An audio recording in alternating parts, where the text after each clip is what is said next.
Welcome back to our channel. The spoilers for the next 2 weeks, specifically August 17 to August 28, reveal that a Salemite is not going to live much longer.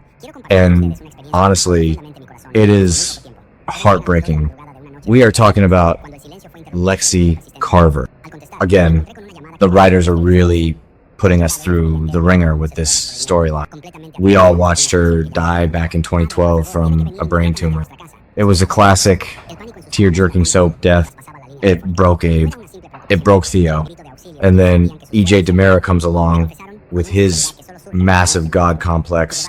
He uses Dr. Wilhelm Rolf's Versavix serum. He brings her back from the dead. A medical miracle, right? Wrong. Dead wrong. Because the science was fundamentally flawed. The lab rats died. And now Lexie is dying all over. Her body is completely rejecting the cure. The severe headache, the collapsing, the sheer terror of knowing you are on borrowed time. She even tried to sneak away recently to spare her family the pain. But Abe and Theo caught her, and now they have to watch her slip away right in front. EJ is getting all the blame, and he deserves every bit of it. He played with nature. He played with a family's heart. And now Lexie's time is officially up. It is a tragedy, pure and simple. And because one tragedy isn't enough for Salem, the hospital is in total chaos right now. There is just so much going on. Chanel Dupree DiMera is facing the absolute fight of her life. Breast cancer while pregnant. It is a nightmare scenario for any young mother. She has been terrified of the treatments, worried sick about the radiation harming her unborn baby. She even thought about delaying the treatment entirely. But then the medical emergencies started hitting hard. The bleeding, the early labor scare. It is a terrifying situation. Johnny DiMera is an absolute wreck. He is pacing the hospital halls. He feels completely helpless. He even wanted to resign as DiMera CEO just to be by her side, because the corporate toxicity is just too much right now. And Paulina Price, she is spiraling out of control. Paulina is a force of nature. She is a fixer, but she cannot fix cancer. She cannot fix her daughter's physical pain. So she is stressed beyond belief, pushing doctors, demanding miracles where there are none left. Which brings us to Abe and Paulina. These two have been through absolute hell lately. Paulina stepped aside when Lexie came back to life. She gave up her husband so he could be with his true love. That takes serious guts. But now Lexie is dying. Abe is completely shattered. Paulina is shattered over Chanel's hospital crisis. So what do? They find comfort in each other. They lean on each other in the darkest moments. Abe needs a safe harbor from the immense grief of losing Lexie for a second time. Paulina needs a solid rock to hold on to while Chanel fights cancer in that hospital bed. They share this incredible deep trauma bond. Abe saved her from the trauma of TR Coates years ago. They built a life together. And in the next 2 weeks, you are going to see them holding each other up, because nobody else understands their specific kind of pain rate. It is raw. It is human. And it is going to cement their connection forever. But let's shift gears, because the corporate world of Salem is also imploding in spectacular. Titan is in massive financial trouble. Philip Kiriakis is sweating bullets, and Gabi Hernandez is right there in the trenches with him. They thought they had it all figured out. Gabi got her DiMera inheritance from Stefan. They thought they could use that massive check to pay off the Titan loan, but they were wrong. It wasn't enough cash to stop the bleeding.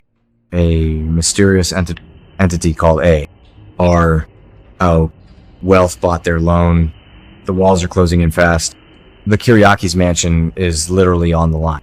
Everything Victor Kiriakis built is at risk of being wiped out. So Philip is desperate. And when Philip gets desperate, he takes massive swings. So when the week of August 24 to 28 kicks off, Philip and Gabi are packing their bags. They are heading to Monte Carlo. Yes, Monte Carlo, the land of high stakes and luxury casinos. They are going to gamble, literally, throwing the dice at the tables to save the company. It is a wild, unhinged plan. It is reckless behavior. But what choice do they have? Will Philip win the gamble of a lifetime? Or will he lose it all on a bad hand? Could there be an alternative option that pops up at the last second to stop his crazy consent? Honestly, I don't see Titan falling. Not permanently. You just cannot erase the legacy of Victor Kiriakis. John Anderson built that empire on our screens for decades. This show will not let it crumble to dust. Someone will step in. Maybe a secret Kiriakis heir. Maybe an unexpected billionaire ally. But for now, Philip and Gabi are betting the house in Monte Carlo, and it is going to be incredibly tense to watch. Gabi has evolved into a ruthless corporate shark, but even she has to be terrified of losing it all. And finally, let's talk about the messy, toxic, but somehow endearing love life of Leo Stark. Leo is currently playing action hero, which is hilarious, but also highly dangerous. He went to Alemania. He tried to rescue Gwen from his villainous ex, Dimitri von Leuschner. Dimitri is a madman with Megan Hathaway's crazy blood running through his veins.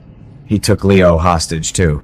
So Rafe Hernandez had to fly across the world to negotiate their release. But back in Salem, Javi Hernandez has been doing a lot of deep thinking. Javi has been dealing with Gus, the firefighter. He has been trying to move on and build a safe life. But distance makes the heart grow fonder. Or, in this case, international hostage situations make the heart grow fonder. Javi realizes something massive. He still loves Leo. Despite all the scheming, despite the blackmail, despite the absolute chaos that follows Leo Stark everywhere he goes, Javi loves him. So, when Leo finally escapes Alemania, when he makes it back to Salem after surviving Dimitri's dungeon, Javi is going to be waiting for him. They are going to reunite in a big way. And it is going to be a massive celebratory kiss. A reunion that fans of this chaotic pairing have been waiting for. It just proves that in Salem, you cannot fight fate. Even if fate is wearing a loud suit and constantly spreading town gossip, Javi realized he doesn't want a safe, boring life with a firefighter. He wants the unpredictable chaos of Leo Stark. It is going to be a bright spot in a couple of weeks that are otherwise filled with death, cancer, and corporate bankruptcy. Look, I am exhausted just looking at these notes. The writers are not holding back at all. They are pushing these characters to the absolute limit. And we are just along for the ride. The emotional toll on Salem right now is staggering.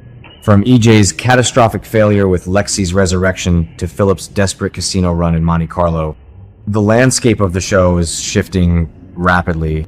The next 2 weeks are going to be a roller coaster of highs and devastating lows. Keep your eyes glued to the screen, because Salem is about to explode.